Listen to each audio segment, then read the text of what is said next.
About 2,000 families living in these. جس camp میں میں موجود ہوں وہاں تقریباً 2,000 افراد نے پناہ لے رکھی ہے۔ میں نے یہاں رہنے والے خاندانوں سے بات کی، ان کا کہنا ہے کہ وہ پانی اور کھانے کے لیے جدوجہد کر رہے ہیں، انہیں باتھ روم میسر نہیں ہے۔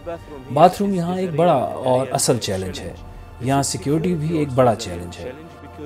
جیسا کہ آپ کو معلوم ہے کہ گزشتہ 2 ہفتوں سے اسرائیل کی جانب سے حماس اس وقت بڑے حملوں کا شکار ہے، تو اس لیے یہاں قانون نافذ کرنے والا کوئی نہیں ہے۔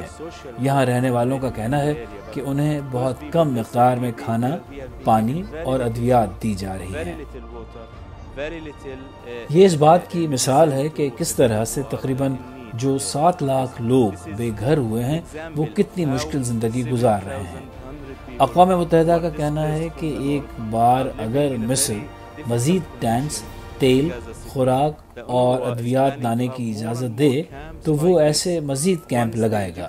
Allowing more tent, more food, more fuel and more medicine.